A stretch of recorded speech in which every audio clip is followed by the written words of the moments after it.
আল্লাহর নবী সাল্লাল্লাহু আলাইহি ওয়াসাল্লামের বয়স যখন 40 বছর হলো, 40 বছর বয়সে নবুয়ত প্রকাশিত হলো, আল্লাহ পাক ঘোষণা করলেন ওয়া আনজির আশীরাতাকাল আকরাবিন।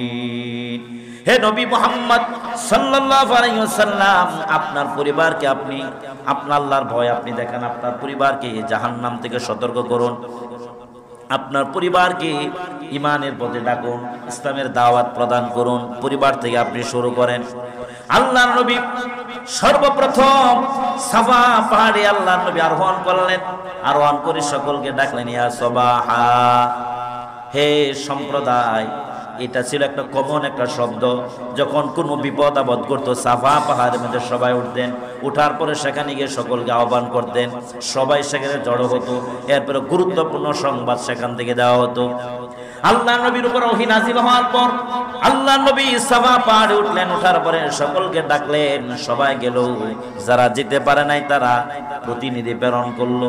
প্রেরণ করার পর আল্লাহ নবী সাল্লাল্লাহু আলাইহি ওয়াসাল্লাম বলতে লাগলেন ইয়া মাশারা কুরাইশি আনকিযু আনফুসাকুম মিনান নার ফাইন্নী লা আমলিকু লাকুম মিনাল্লাহি দাররান ওয়ালা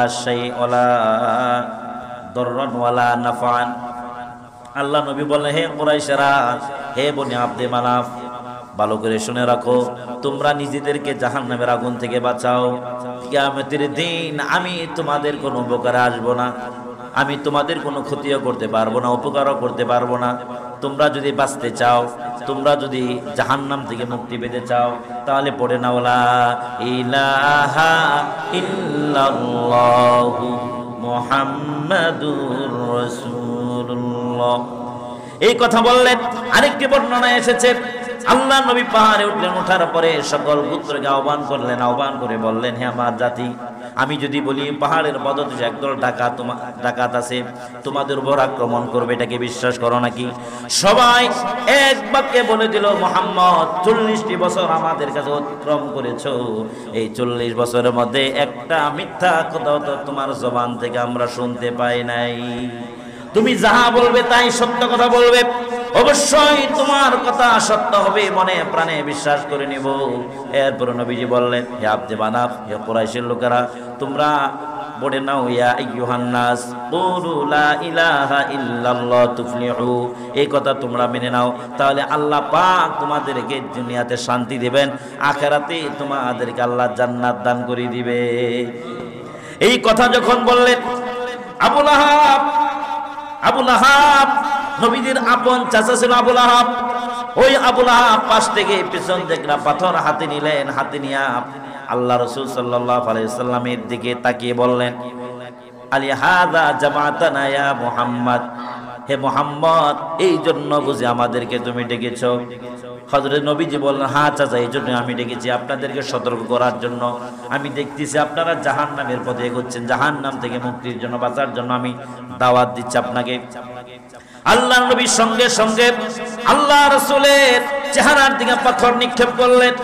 ওই পাথরটা এসে আল্লাহ নবী সাল্লাল্লাহু আলাইহি সাল্লামের একেবারে ঘেঁষে ঘেঁষে চলে গেল, শরীরের মধ্যে লাগতে পারে নাই, আল্লাহ পাক হেফাজত করলেন।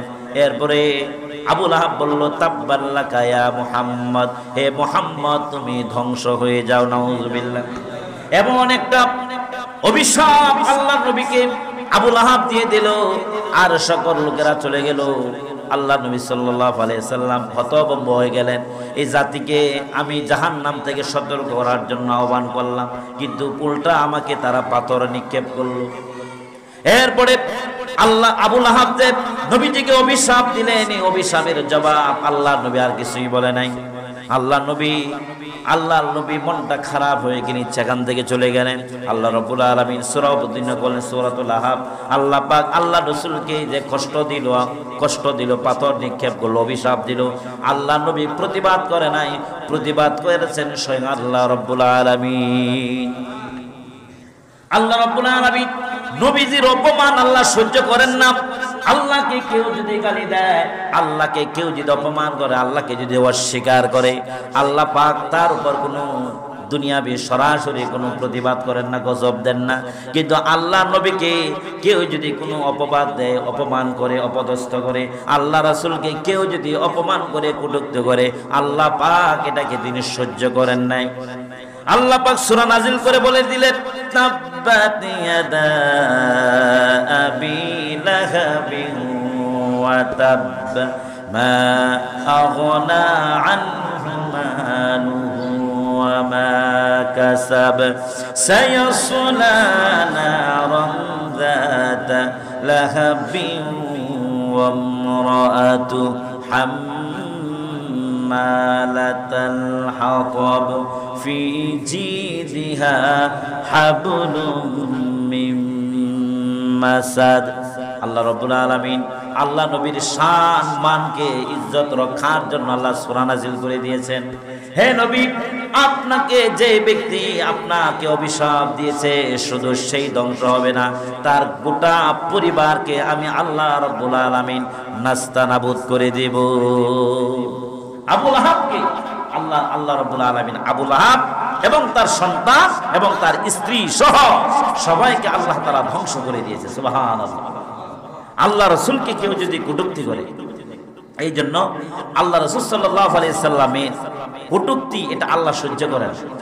আল্লাহ তাআলা কি করে না? সহ্য করে না। এই জন্য আল্লাহ রাসূল সাল্লাল্লাহু আলাইহি সাল্লামের কেউ যেন কটূক্তি না করতে পারে, এই জন্য আমরা বলেছিলাম ব্লাসফেমি একটা আইন তৈরি করার জন্য বাংলাদেশে, অর্থাৎ কোন ধর্মকে যেন কেউ অপমানিত করতে না পারে। এটা যদি আইনটা যদি করা হতো বাংলাদেশে, তাহলে আল্লাহ রাসূলের বিরুদ্ধে কেউ কি কটূক্তি করতে পারতো? বলেন, কেউ করতে পারতো?